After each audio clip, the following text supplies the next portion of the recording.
Well, hi, everybody. Welcome back to Political Connections. I'm Al Rochelle. Joining me right now, Kristen Ziegler, who is the number 2 man, the vice chair of the Florida GOP, sometimes referred to as the Republican Party of Florida, but we'll call it the Florida GOP. Good to see you. Good seeing you too, Al. Appreciate the opportunity. Okay, first question about impeachment. I know that you're really plugged into this whole process, but what kind of effect is this going to have on the Florida GOP specifically, or will it, as we move into next November? Yeah, look, the Democrats are hoping this is going to have a negative impact on the Republican Party of Florida and our base of voters. I would argue it's the complete opposite. Donald Trump's at his strongest when he's engaged in a fight. And right now we're in a fight in this impeachment like you can't even believe. And you look at our grassroots and our base volunteers, they are dying to get involved. They want to make phone calls. They want to knock on doors. They're energized. They're mobilized like they've never been before because they want to push back on this sham impeachment that's going on in Washington. So it's energized our base. I think we're going to have overwhelming turnout at the polls next year. But we're also, before that, that's even more important, or just as important, is getting people into the headquarters to get involved, get active, and make those calls and knock on those doors. Okay, the Democrats have been successful in a number of races around the country, and we can look at the one in St. Petersburg, the mayor's race, and they've been successfully able to take the Republican candidate and tie them to the president, and it's created a negative impact for the Republican candidate that's running. Are you worried that they may try to use that again here? No, I mean, they're going to obviously try to do that. But when you but look it's at worked some of in some states. But if you look at some of these off-year elections, special elections, you can't really compare that to what's going on nationally. I'll tell you, if you're a Republican and you're running for office and you're questioning whether you should paint yourselves as a Donald Trump supporter or not, I think you probably need to question why you're running. Because when you look at the base in the Republican Party, Donald Trump's approval ratings within the Republican Party and with Republican voters is through the roof. It's historic. No one's had this amount of support. So the Republicans are very clear. We want Donald Trump as our president, and we're looking for candidates that are going to support this president. So I would argue, I think you need to run far to the right, and you need to make it clear that you stand with our president. I mean, how can you disagree with the record that's going on? We have record low unemployment across the country, African American, Hispanic, women, unemployment record low, our relation with Israel, immigration, locking down our border. That's everything that the average American truly agrees with. But trying to step back and trying to be objective about this thing, when you see all these people testify and you see the contradictions that are going on between the people that testify, even if you're a diehard Republican, you have to scratch your head and kind of go, well, who's in control? Well, really? So that's a fair question. Who is in control? Because when Donald Trump was elected, he went up to Washington. He only got 4% of the vote in Washington, D.C. Yeah. Everyone that controls the bureaucracy up in Washington are mainly Democrats. They're big government Democrats. You look at Washington, it's completely out of touch. And Donald Trump came in there as the change agent.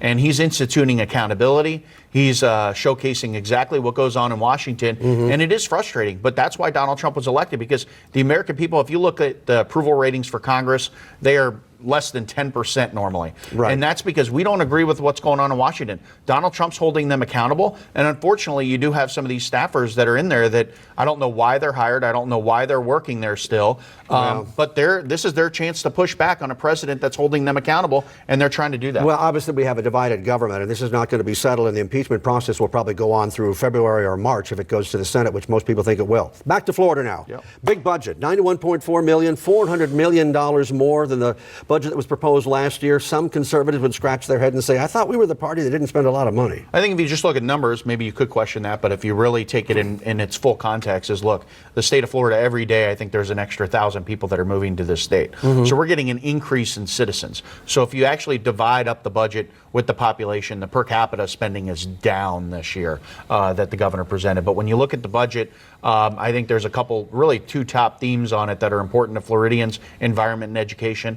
And that's going to be the focus of this budget. I think it's a great budget that the governor has put forward. If you look at the governor's approval ratings, he's 72%. Yeah, he's riding Holy at 72%. smokes. I mean, that's historic. It's unbelievable, but it's not just 72% with all Floridians. But if you break that down, he has a majority with Democrats approval rating, he has a majority with African Americans approval rating, with independents he has a majority. This governor has been delivering for the entire state of Florida, and it's showcasing in his report card with the approval rating. People are still concerned about health care. care and the need to expand health care to cover some of these people that are in very, very difficult situations where they can't afford the health care. Are we going to see any expansion of Medicare in the state of Florida? Or are we still going to be held back like Rick Scott did? Look, I think that when you look at the governor and you look at the conservative House and the conservative Senate, they're going to look for solutions that are patient-focused, so you can keep your doctor, you can keep your services. I don't think they're going to go down the route that Bernie Sanders is proposing. I don't think Floridians agree with that. Yeah. People want to keep their doctor, they want to keep their plans, they don't want to eliminate the plans that they get from their employer, whereas the Democrat Party is presenting that as their options and their solutions, and I don't think it's going to work. Okay, back to Florida, abortion. Parental notification has been struck down in almost every state, maybe in every state that it's been. Why do the Republicans continue to go down that track when the highly likelihood is that parental notification will be struck down? Look, I think abortion is an issue of our times, that it's sad that we even have it in place or as an option. But it is the law. No, it might be the law, but, look, Supreme Court cases can go a different way depending on who you have on the Supreme Court. I think when you look at parental notification, I support the Republican legislature doing everything they can to restrict or hopefully eliminate abortion in the future. But you do know this is something that's going to be used against the Republicans, because the Democrats I don't care. The politics of it doesn't matter. We have millions and millions of unborn babies that are killed nonstop. Every year we almost have, I think, 700, 800,000 unborn babies. This isn't about politics. I don't care what happens in the elections. This is about focus on doing what is right, and I think restricting access to abortion makes sense. But it does, from the Democrat standpoint, play to this notion that they bring forward, is that the Republican Party is anti-women. Look, it's not anti-women at all, okay? There are plenty of females that are aborted on a daily basis. This is focused on the unborn child, protecting them and letting them have the same opportunity you have, or anyone that's against abortion. They all had an opportunity for life. We all share that. If they're arguing against abortion, they've had an opportunity for life. We need to protect that. And I think that the Republican legislature and the governor, hopefully they'll look at restrictions and look at ways that they can protect the unborn, the innocent unborn. That's what we need to focus on. We have governors in other states. In Virginia, we're fortunate we don't have that governor talking about, let the baby be born, and then we're going to decide what we're going to do with this. So now we're talking not just late-term abortion, which is disgusting, but post-birth abortion. That's insane. This governor has been doing a great job in terms of diffusing the Democrats' arguments. With health care, one of the things that's is concerning, though, is insurance. So many people, about 10 to 12% of the people that went through Hurricane Michael, devastating, still haven't had their claims settled. And Tom Lee got so frustrated with the Insurance Commission's meeting that he literally walked out. Now, what's going to change so that insurance companies are held more responsible for their policies and they don't drag their feet in paying people money that is legitimately theirs? You're exactly right. I mean, look, you pay for a policy, you expect to get the benefit from that policy. You come to an agreement with an insurance company, and every month you're paying. Hopefully a disaster never happens and you don't have to take advantage of it, but once it does, you sure as heck better have that benefit that you're paying towards. I think we do need more pressure out of Tallahassee. I know our CFO, Jimmy Petronas, is like a hawk on this. I mean, not a day goes by that he's not talking about the importance of putting pressure on these guys to get it done. So I think there is a concerted effort out of Tallahassee. We need to keep that up. And then the citizens really need to make it known to their insurance providers how upset they are as well, and keep doing that. Yeah, and lastly, because we're almost out of time, climate change. It's been mentioned. Chris Sproles will be joining us in a couple of weeks here.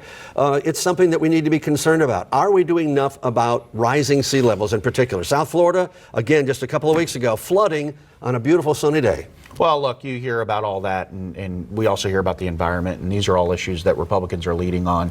We're trying to incentivize innovation when it comes to climate change and addressing the environment specifically. I think you look at Ron DeSantis with the environment, you're not going to find a more pro-environment governor on either side of the aisle. He's doing a fantastic job of restoring the Everglades, which is really our life support here in Florida, and it does impact the coast and impacts everything else, and restoring springs and other issues. And dealing with red tide, which you're from Sarasota, and you hear it, you've already got it. No, look, red tide is it's horrible. It's so bad for our coast here on the West Coast specifically. But this governor and the state Senate and the state House, they've committed to getting the funding to MOTE, which is down in Sarasota. That's the leading researcher of red tide. But it's something that impacts us all, and I'm so thankful that our Governor Ron DeSantis, this is a top priority for him, and he's addressing it. Are you ever going to run for office? Well, I'm a county commissioner, but I don't know about Okay. I meant at the state level. All right. Kristen Ziegler with the Florida GOP. Thank you for stopping by. Appreciate your time. Yeah, thanks so much. Appreciate it, Al.